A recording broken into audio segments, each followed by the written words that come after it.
Mereka juga menangis meratapi kesedihan yang menimpa mereka. Malam itu serasa malam penuh kutukan dan musibah bagi mereka. Aktivitas iblis dan setan di malam itu sangat terbatas sekali. Di malam itu, iblis berusaha menembus pintu langit ketujuh untuk mencuri berita terbaru dari langit untuk dijadikan sebagai dasar penyesatan umat manusia. Namun, usaha mereka selalu gagal saat berusaha menembus langit. Lalu, iblis berteriak kepada rekan-rekannya yang lain agar segera berkumpul. Lalu, iblis tersebut ditanya oleh para setan, "Apa yang membuat kau ketakutan?" Iblis menjawab, "Celakalah kalian, aku terus gagal menembus langit dan bumi dari semalam.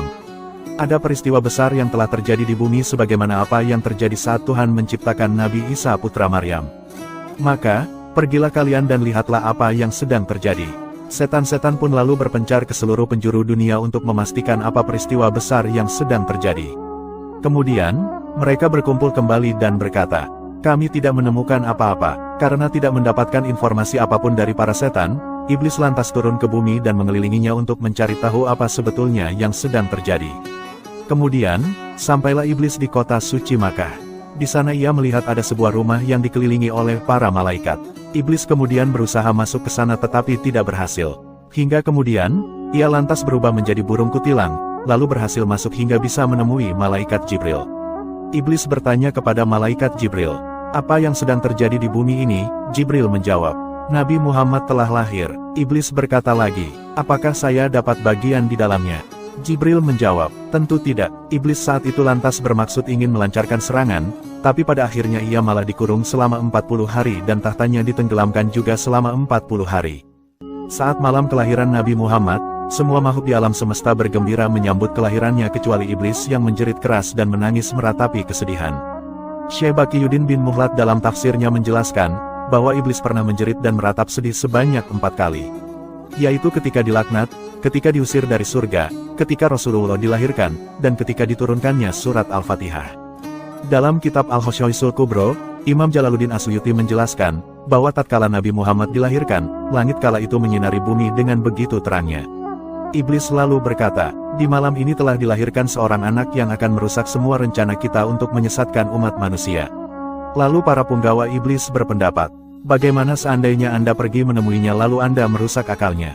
Iblis pun lalu menyanggupi. Namun saat iblis mendekati Nabi Muhammad, Allah lantas mengutus malaikat Jibril untuk melindungi Nabi Muhammad. Iblis lalu ditendang hingga terlempar jauh sampai ke tanah Aden di Yaman. Imam Asyuyuti juga menjelaskan, bahwa iblis sebelumnya bisa menembus langit ketujuh ketika Nabi Isa alaihi salam lahir.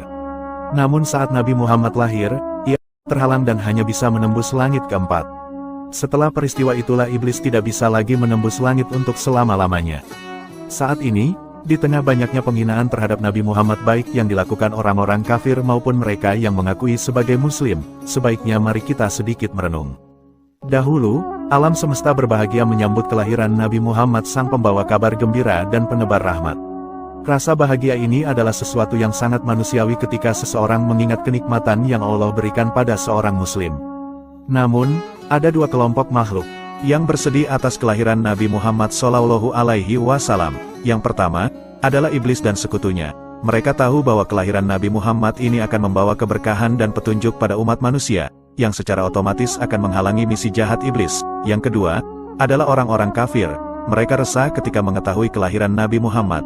Jadi jika kita galau, sedih, murung, hilang rasa bahagia dengan datangnya bulan kelahiran baginda Nabi Muhammad, maka hal itu mirip dengan perasaan dari dua makhluk yang bersedih atas kelahiran Nabi Muhammad tadi. Semoga di bulan Maulid ini kita senantiasa bisa meneladani kisah dan perjuangan Nabi Muhammad SAW, dan semoga kita semua mendapatkan syafaatnya di akhirat kelak. Amin.